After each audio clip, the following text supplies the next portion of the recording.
माँ मुझे भूख लगी है, आपने अब तक खाना क्यों नहीं बनाया? रोहित ने चिल्लाते हुए अपनी माँ से कहा। माँ ने कहा कि बेटा आज खाना पड़ोस वाले अंकल के वहां है, हम सभी वहीं जा रहे हैं और आपको भी वहीं चलना है। माँ, अंकल के वहां कोई खास कार्यक्रम है या फिर हम लंच पर जा रहे हैं? रोहित ने एक और प्रश्न अपनी माँ के ऊपर रोकते हुए कहा। रोहित के पापा ने रोहित को समझाते हुए कहा कि बेटा अंकल ने आज अपने पिता का मृत्यु भोज रखा है और वहीं पूरे मोहल्ले को निमंत्रण दिया है। अपने पापा से बहुत प्यार करते थे वो। पापा, क्या अंकल ने अपने पापा के मरने की खुशी में निमंत्रण दिया है? और मैंने तो कभी अंकल के पापा को देखा नहीं, कहाँ रहते थे वो, क्या करते थे? रोहित ने फिर से एक मासूमियत भरा सवाल अपने पापा के सामने रख दिया। उसके पापा मौन हो गए। क्या जवाब दे, कैसे उत्तर दे उसके प्रश्न का? रोहित ने कहा, ठीक है पापा, यदि आपको नहीं पता है तो अंकल के घर जाने के बाद मैं खुद अंकल से पूछूंगा कि उनके पापा कहाँ रहते थे, क्या करते थे। रोहित के पापा ने रोहित के सवाल का जवाब देते हुए कहा कि बेटा अंकल के पापा वहीं रहते थे जहां तुम्हारे दादा दादी रहते हैं।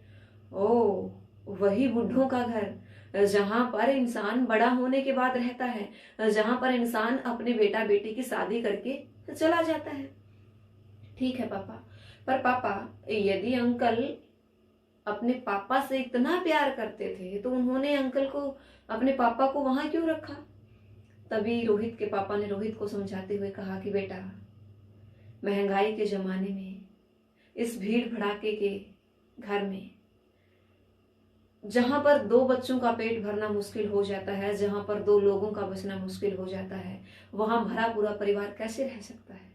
रोहित ने कहा, ठीक है पापा, यदि आप ऐसा कह रहे हो तो मेरी जब शादी हो जाएगी तो मैं भी आपको और मम्मी को वहीं बुड्ढों के घर में छोड़ आऊंगा। एकदम से रोहित का पापा रोहित की ओर देखता है और रोहित एक बार फिर से कहता है, पापा यदि अंकल के पास तब पैसे नहीं थे उन्हें रखने के लिए तो अब पूरे मोहल्ले को खाना खिलाने के लिए पैसे कहाँ से आ गए? यदि वो अपने मम्मी पापा को खाना नहीं खिला सकता था तो अब पूरे मोहल्ले को खाना कैसे खिला सकता है?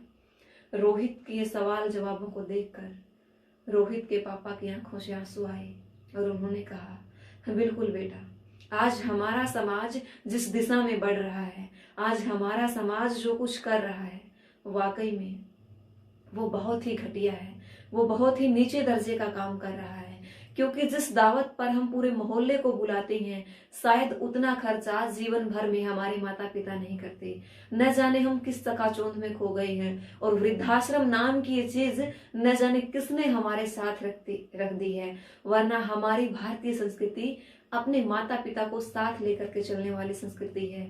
जहाँ श्रवण ने अपने अंधे माता पिता को सभी तीर्थ की यात्रा करवाई थी अपने कंधे पर लेकर के, वहीं आज हम अपने माता पिता को इस चकाचौंध में पीछे छोड़ते जा रहे हैं। जो इंसान हमारे लिए पूरी उम्र कमाता है, उस इंसान को हम वृद्धाश्रम भेज रहे हैं।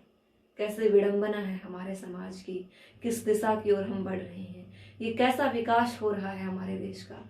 यदि हम एक बार सोच कर देखें तो बहुत हमें खुद के ऊपर घृणा होगी, खुद से ही। और इन चीजों को यदि हम सोचेंगे, उसके बाद कुछ करने की कोशिश करेंगे, तो यकीन मानिए हमारा देश, हमारा भारत दोबारा से उस पथ पर चल पड़ेगा। मृत्यु भोज नाम की इस चीज को जिस दिन हम मिटा देंगे, उस दिन हमारे देश का विकास होगा। उस दिन हमारे देश में वो सारी चीजें, वो हमारे संस्कार, वो हमारी संस्कृति वापस आ जाएगी।